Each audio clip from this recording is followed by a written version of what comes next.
We live trapped in an illusion so masterfully crafted that we've forgotten it's even an illusion. At some long-lost point in human evolution, our species began inhabiting a simulation, one entirely created by our own minds. That simulation became so vivid, so immersive, that we stopped recognizing it as anything other than reality.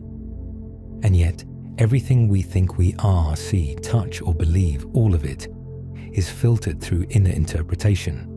Interpretation that, if unraveled, can collapse our entire sense of what the world is. It might sound radical, but think about this. How many times have you felt that something just isn't real? After a sudden tragedy, a death, a natural disaster, the loss of something dear, people often say, "This can't be happening," or "Nothing makes sense anymore." Those moments shake us because they disrupt the continuity of our usual experience. For a few seconds, or even minutes, the world turns unreal. But what if that unreality is actually closer to the truth than we dare imagine? Deepak Chopra invites us to confront this unsettling idea, that what we call reality is, at its core, a construction of consciousness. A simulation so seamless, so frequently reinforced, that we've forgotten it's just that, a construction. And now, modern science begins to support this view. Put on a virtual reality headset, and you may find yourself standing on a steel beam suspended in the sky, a void yawning beneath your feet. You know, rationally, that you're in a room, your feet are on the floor, but your body panics, you stagger, your heart races, you sweat. Why? Because your mind believes what it sees. As Chopra puts it, what you see, you believe. Our trust in our senses is total and misplaced. We were taught as children that the sun neither rises nor sets, even though that's exactly how it appears.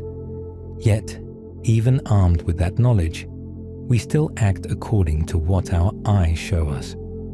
Here lies the paradox we must confront. If our experience of the world can be altered by mere suggestion or immersive technology, how much more of it is shaped by unconscious belief? We rarely pause to examine the machinery behind perception. Yet that machinery is everything. Memory, expectation, cultural language, emotional states, all of these filter what we call reality. And what we don't realize is that these filters are flexible. If perception bends, then so too does our version of truth. Perhaps we're not passive observers, but active participants, co-authors of the illusion.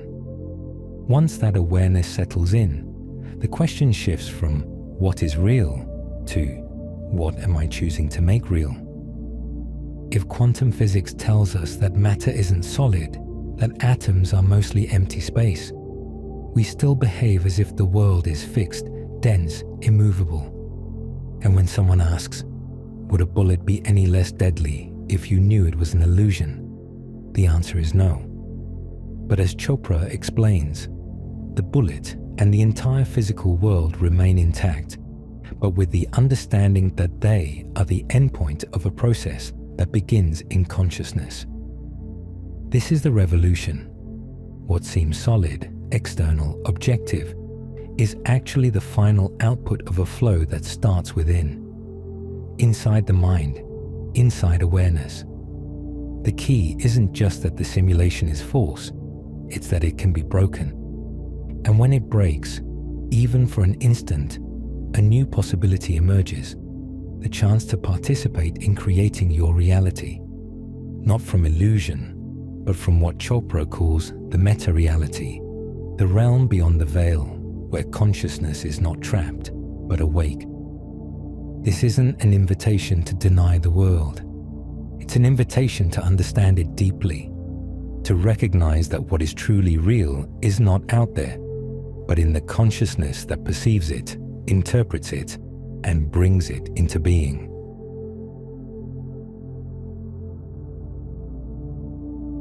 Death, the final threshold most people dread, might be something entirely different from what we've been told. What if it isn't an end at all, but a process? What if consciousness, far from shutting down, remains active even after the body has ceased to function? Deepak Chopra presents this possibility from a disruptive yet scientifically grounded perspective. The most striking evidence comes from the AWARE study, led by British intensive care specialist Dr. Sam Parnia. Between 2008 and 2012, this study collected data from 2,060 patients who'd been declared clinically dead and were later resuscitated. Astonishingly, 39% of survivors reported being conscious during death, even though their brains showed no activity on medical scans. One patient described, in extraordinary detail, everything that had occurred in the hospital room while they were clinically dead. What they reported aligned precisely with the timeline and actions recorded by the medical team. This challenges the prevailing idea that consciousness depends solely on the brain. Even this one case is enough to make us reconsider what we think we know about dying. But there's more. While many have heard of the famous tunnel of light, the study revealed that this isn't a universal experience. In fact, only 9% of patients who remembered anything described seeing the light. Most reported confusing imagery, intense emotions, or sensations that defy categorization. Each experience was unique. As Chopra puts it, even in death, you create the experience yourself. This finding opens a profound new avenue for reflection. Death isn't an event, it's a transition. There is no clean boundary between life and death, but rather a process during which consciousness may remain active. This doesn't mean the body revives on its own, but rather that the mind may survive, at least temporarily, beyond clinical death. Of course, skeptics argue that if we had more sensitive equipment, we'd detect faint brain signals to explain these phenomena. Dr. Parnia acknowledges this possibility, but he also emphasizes a critical point. If patients are clinically dead yet still having experiences, then we must rethink our assumptions about what consciousness truly is. This raises a deeper question. What exactly is the relationship between mind and matter? If consciousness can exist independently of a functioning brain, even briefly, it suggests that our current models are incomplete. Neuroscience continues to map brain activity with increasing precision, yet it still struggles to explain how electrical signals produce thought, memory, or a sense of self. Some researchers now propose that the brain may not generate consciousness at all, but rather act like a receiver or filter. In this view, the mind is not confined to the body, but only expressed through it, like music through a radio. When the radio breaks, the signal doesn't vanish, it simply stops being heard. This theory, while controversial, opens the door to a more expansive understanding of who we are.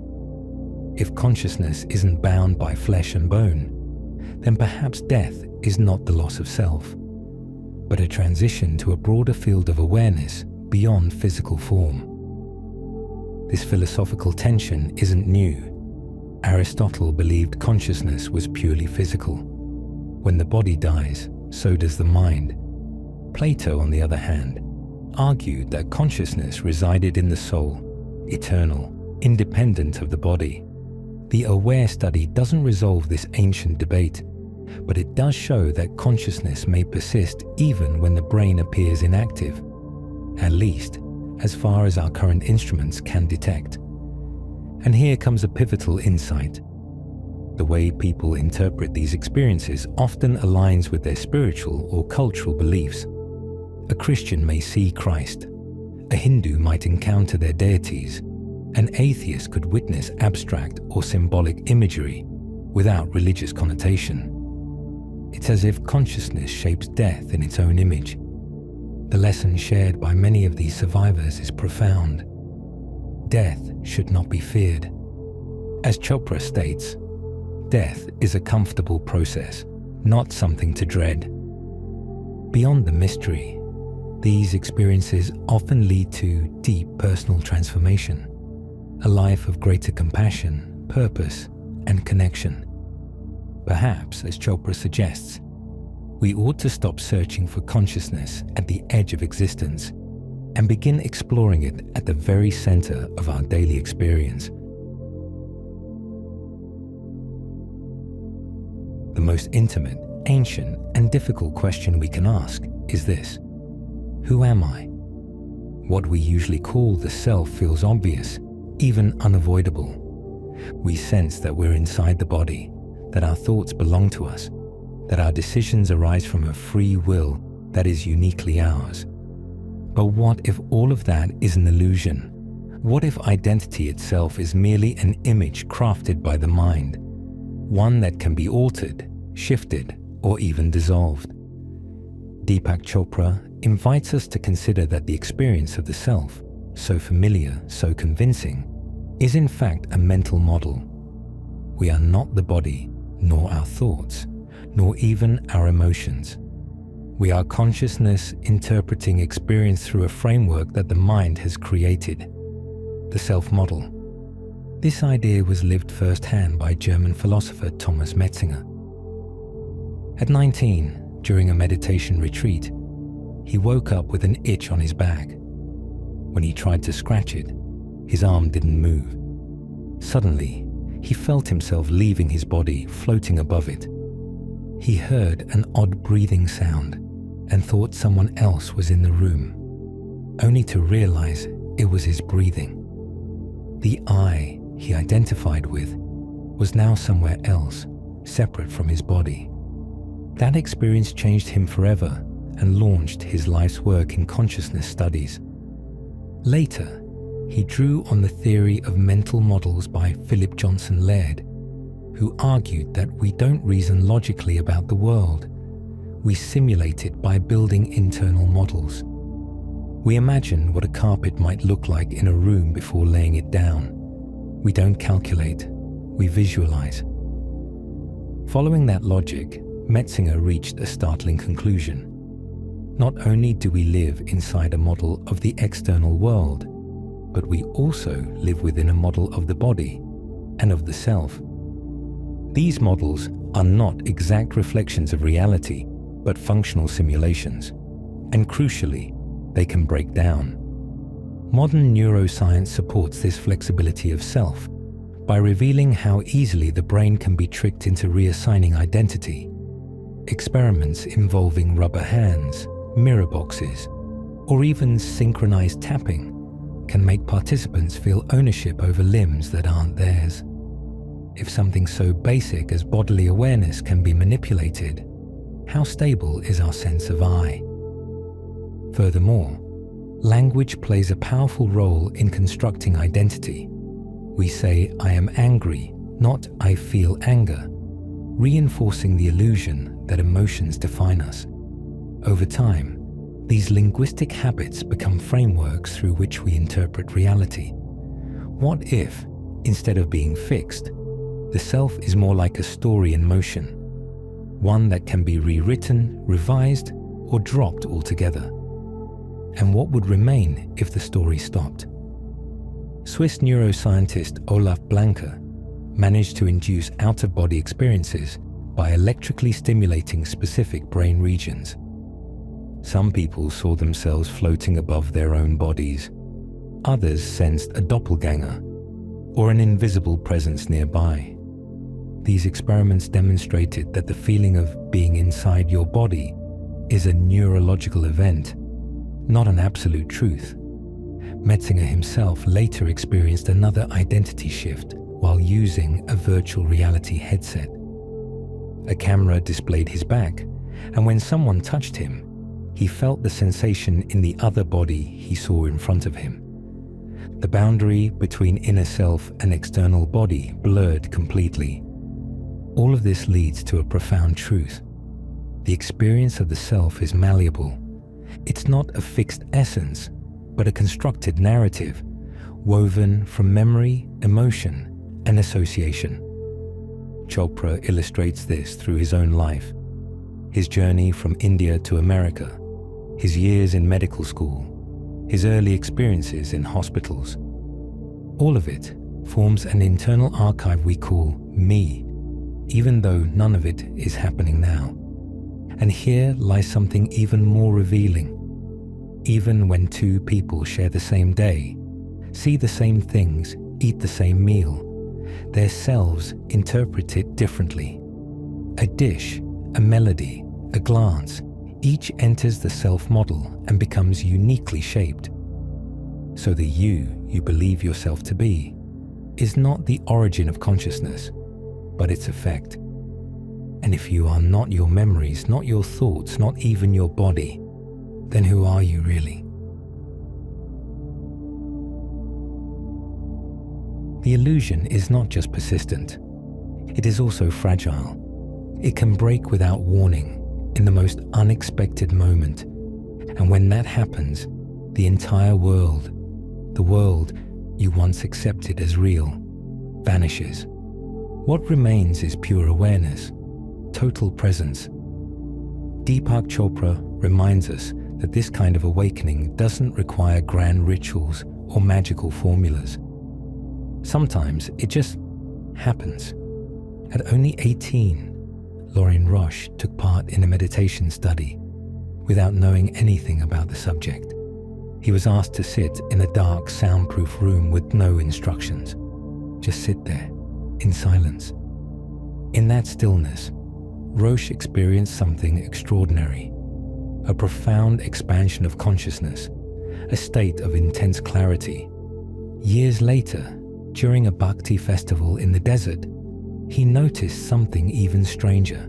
The sacred chanting continued to resonate within him, even after he had moved away from the physical sound. He felt as though his atoms were dancing to the rhythm of the universe. Inspired by these experiences, Roche translated ancient meditation sutras in his book, The Radiance Sutras, where he wrote, "Rivers of power flowing everywhere, fields of magnetism connecting everything." This is not mystical poetry. It's a testimony, a glimpse into what Chopra calls the meta-reality, the space beyond illusion. Such breakthroughs often come uninvited, disrupting the ordinary flow of perception. A sudden silence in a crowded room, a glimpse of light that feels more real than daylight, a moment of intense stillness while washing your hands or staring at the sky. These are not hallucinations. They are cracks in the illusion. And in those cracks, something greater can shine through. Some traditions call this grace, others speak of non-dual awareness, but the essence is the same. The sense that what you are is not confined to a body, a story, or a belief. In that instant, the boundaries dissolve, and you are no longer the observer. You become the space where observing happens. Another powerful example comes from Mikey Siegel, an MIT engineer. He left a lucrative job in robotics, seeking meaning instead of machines. His search led him to India, to South American jungles, and eventually to a meditation retreat. During one session, he was instructed to sit perfectly still and simply observe his sensations without judgment. He was in agony. His back, neck, and legs burned with pain. But then, something shifted. The judgment vanished. The pain was still there, but he was no longer trapped in it. "It was freedom," said Siegel. "If I can feel this pain and still be at peace, then others can too." That mental snap, that rupture, is the moment when the self-model fractures, and with it, the illusion that supports it. Everything, Chopra reminds us, is made by the mind, even the heat of fire and its power to destroy. And if it's made, it can be unmade.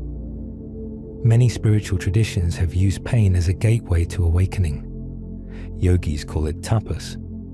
Zen monks embrace it through extreme meditation. But it's not pain itself that liberates. It's the awareness that moves through pain without clinging to it. Albert Einstein seemed to grasp this when he said, "My sense of God is my sense of wonder at the universe." And wonder, says Chopra, is a form of wisdom. William Blake called it organized innocence. When the illusion breaks, the world doesn't vanish. What disappears is the boundary between you and the world. What emerges is an awakened consciousness, free, fearless, and vividly alive.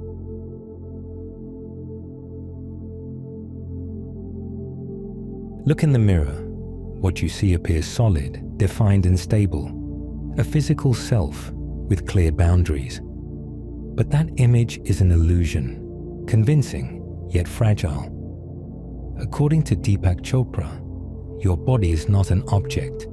It is a construction of information. When you touch your forearm with the other hand, it feels like two surfaces meeting. But in truth, it's an interaction between electromagnetic fields, like opposite poles of magnets repelling without contact. What we call solidity is merely a sensory interpretation. There is no actual contact, only energy. The same is true of color. Photons, the carriers of light, have no color at all. Your brain paints the image. Your eyes, your skin, your form are all subjective decodings of signals floating in a much vaster field. Matter only appears to be stable. Even science confirms the illusion. At the atomic level, the body is almost entirely empty space. What appears solid is mostly vibration, probabilities in motion. The form you inhabit is not a static object, but a snapshot of constant activity held together by a perception. Ancient traditions long recognized this truth. In Ayurveda and Eastern philosophies, the body is described as a flux of energies, not a fixed structure. And today, physics echoes the same insight. That form is temporary, and identity must reach beyond what the senses report. But let's go even further. You are constantly changing. Your cells die and regenerate daily. Your skin sheds as dust. Your lungs exhale moisture. Your body emits heat, electricity, and a cloud of invisible particles at every moment. There is no fixed version of you. The only reason you perceive yourself as a continuous entity is because of an invisible template that maintains the coherence of form. That template is DNA. But even here, solidity dissolves. DNA is not a rigid object. It is pure information.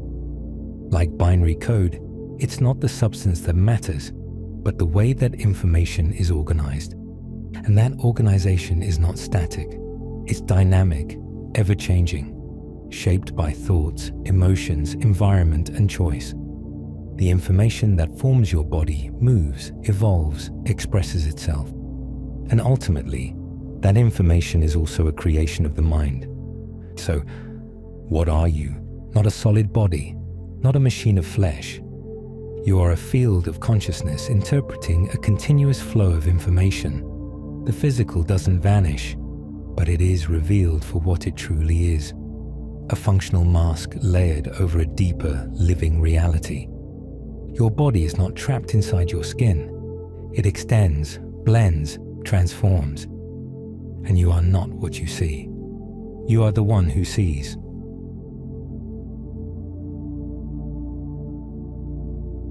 For decades, we've been told that DNA holds the secret of life, that we are what our genes dictate. But the truth is, the genetic code is far from a complete explanation. Modern science is beginning to acknowledge this. Researcher Ken Richardson, writing for Nautilus, makes it clear. The myth of the master gene is collapsing. Only a tiny fraction of DNA, less than 5%, codes for proteins. The rest doesn't build bodies. Instead, It regulates a complex network of interactions we still barely understand. In other words, cells don't follow a set manual etched in stone. They are dynamic systems with a kind of innate intelligence. From the moment an egg is fertilized, cells begin to communicate through storms of chemical signals. They reorganize, create new functions, adapt, and they do so without DNA dictating every step. This changes everything, because it implies that life doesn't arise solely from genetics, but from deeper processes, guided by an intelligence that isn't visible, yet organizes matter from within. This emerging view redefines how we think about evolution itself. Rather than being a blind mechanism of random mutation and selection, life appears to respond intelligently to its environment. Genes may offer options, but it's the system, the entire organism, that chooses which path to follow. Even in plants and bacteria, scientists observe behaviors that imply choice, memory, and communication. These are not lifeless machines, but expressions of coordinated awareness. Such findings invite us to reconsider what we mean by intelligence. Is it limited to brain function? Or is it a quality embedded in the very fabric of living systems? Deepak Chopra explains it simply. We are not biological machines assembled by genes. We are conscious expressions of information, creativity, and purpose.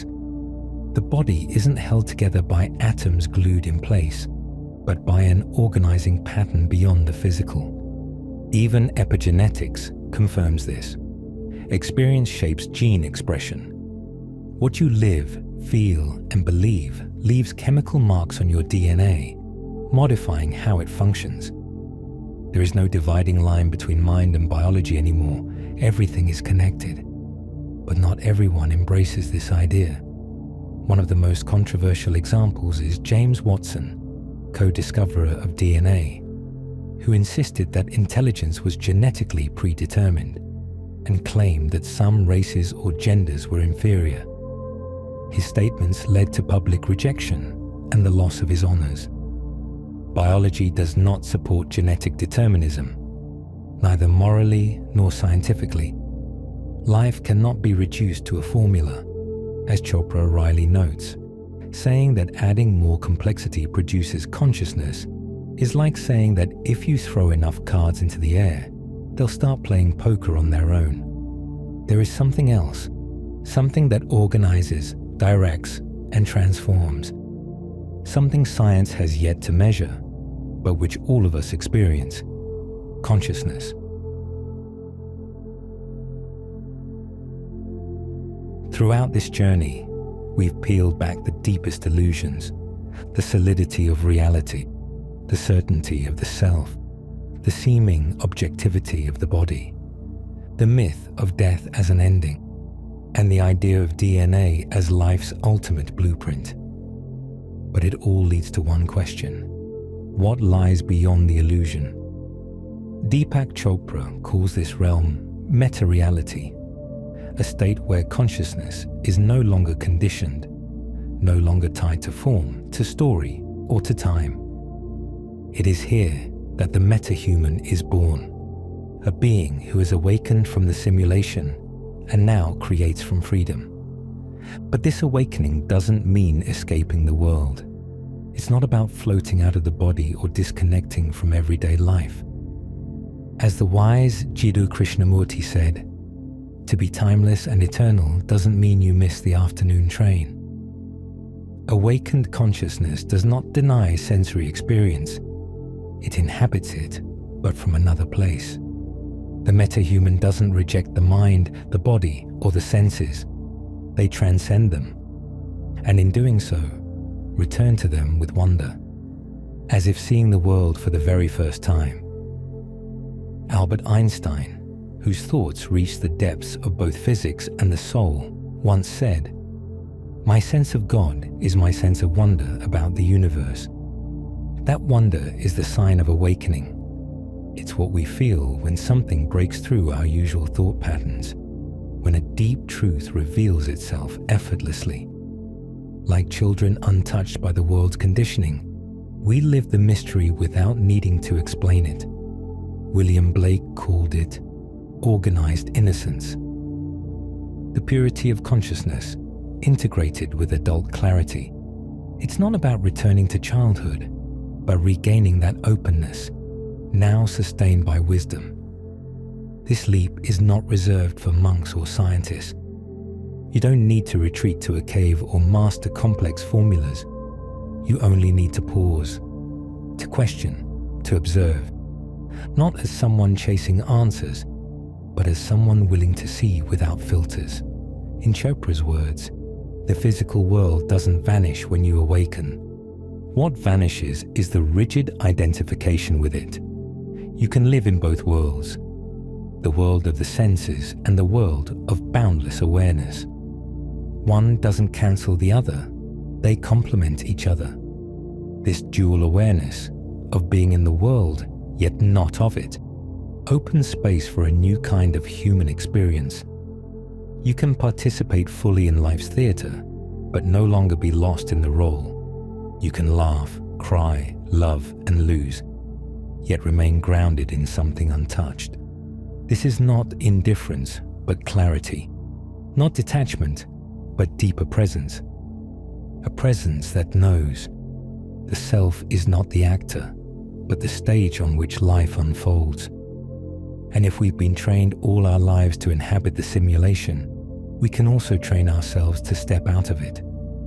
Every silent moment, every deep doubt, every instance of pure presence is a step toward the metahuman. To be metahuman is not to become something else. It's to remember what you already are. It's to stop living as one who merely survives and start living as one who has awakened.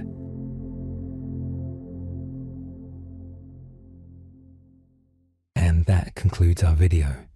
If you enjoyed the content as much as we did, don't forget to subscribe so you don't miss a single episode. Leave a comment below. We'd love to hear your feedback and suggestions for future videos. And don't forget to turn on notifications to stay up to date with all our updates. Thanks for being part of our community. See you in the next video.